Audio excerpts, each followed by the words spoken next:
utiliser cette vidéo? Dans cette vidéo, il y a le contenu du cours. Du coup, il va falloir prendre le cahier côté cours et noter au fur et à mesure ce qui se passe dans la vidéo. Évidemment, il va falloir faire pause aussi souvent que nécessaire, puisque la vidéo va beaucoup trop vite pour que vous notiez tout en temps réel dans le cahier.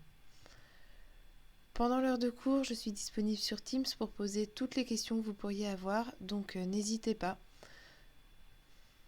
Et évidemment, quand on a fini de noter le cours, on passe aux exercices. En maths, il n'y a pas de secret, il faut s'entraîner pour progresser. Nous commençons le nouveau chapitre, fonctions linéaires et fonctions affines, comme vous avez pu voir dans le titre de la vidéo. Et on commence donc par grand 1, fonctions linéaires. Petit 1, forme algébrique.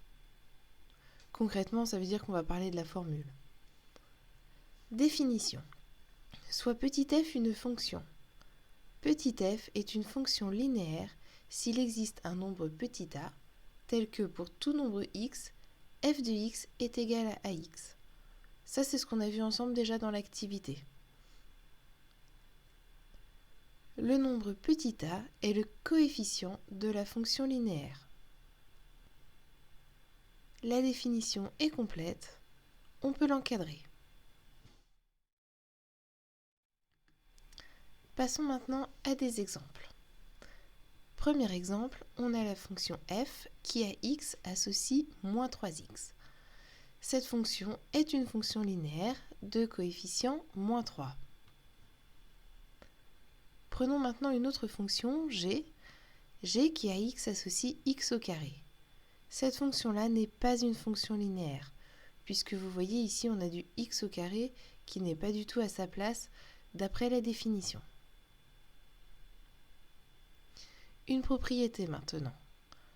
Toute situation de proportionnalité peut être modélisée par une fonction linéaire. Cette remarque-là, vous l'aviez faite quand on avait fait l'activité en classe.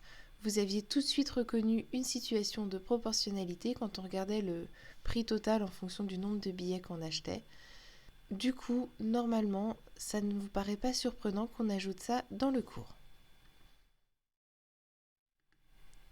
Petit 2, on va parler de représentation graphique.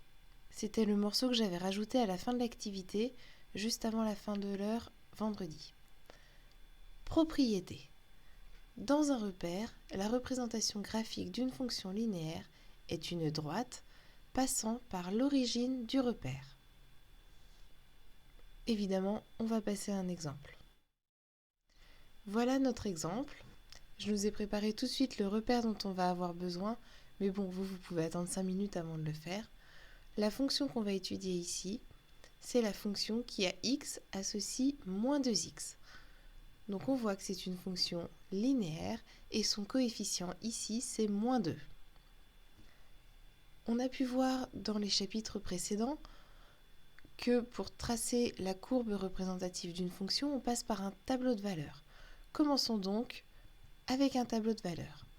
Je vous propose qu'on prenne 5 valeurs pour x qui sont moins 2, moins 1, 0, 1 et 2.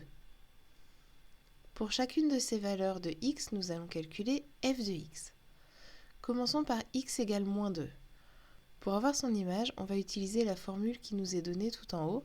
F de x est égal à moins 2x, et donc on va devoir faire moins 2 fois moins 2, c'est-à-dire 4. Pour trouver l'image de moins 1, on procède de même. Moins 2 fois moins 1, et nous obtenons 2. L'image de 0 ici, moins 2 fois 0, cela donne 0. L'image de 1 sera moins 2, et l'image de 2 sera moins 4. À partir de ces valeurs, nous allons placer les points qui correspondent dans le graphique. Nous avons donc le premier point d'abscisse moins 2 et d'ordonnée 4. Le voilà. Le second point a pour abscisse moins 1 et pour ordonnée 2. Le point suivant, c'est le point de coordonnée 0, 0, l'origine de notre repère. Nous venons placer ensuite le point de coordonnée 1, moins 2. Et enfin, le point d'abscisse 2 et d'ordonnée -4.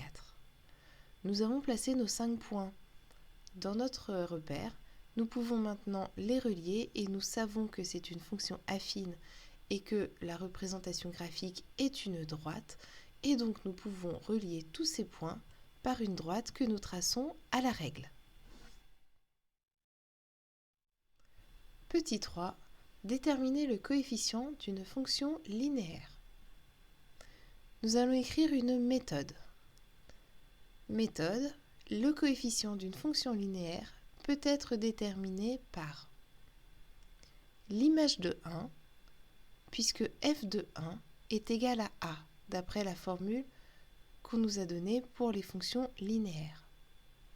Si on n'a pas directement l'image de 1, on va pouvoir utiliser n'importe quelle valeur de notre variable x, n'importe quelle valeur non nulle, et son image. Puisque la définition d'une fonction linéaire, c'est que f de x est égal à a fois x, on a donc, en essayant de résoudre l'équation pour trouver a, on a a qui est donné par f de x divisé par x.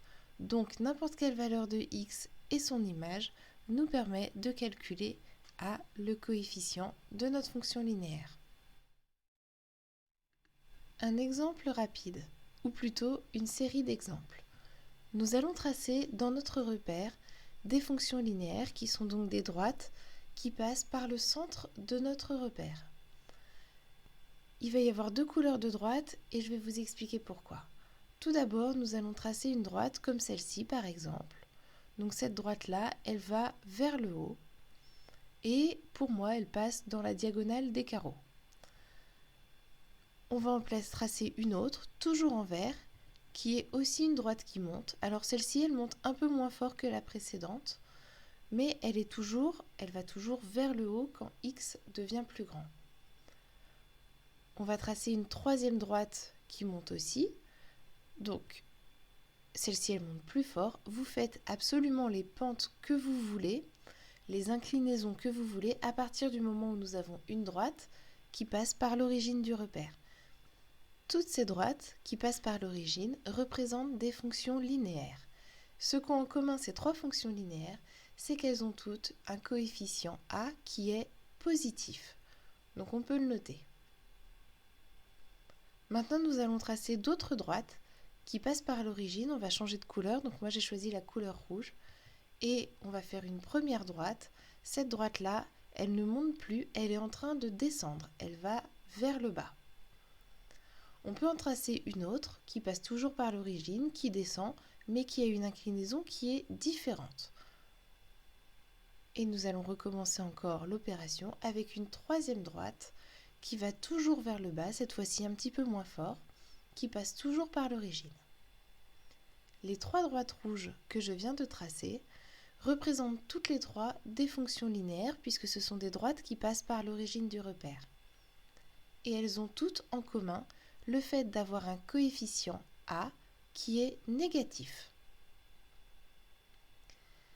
J'observe ici que si ma droite va vers le haut, à chaque fois on va avoir f de 1 qui est positif, c'est-à-dire que mon coefficient est positif, et en revanche si ma droite va vers le bas, on se retrouve avec une image de 1 qui est négative, et donc un coefficient a qui est lui aussi négatif.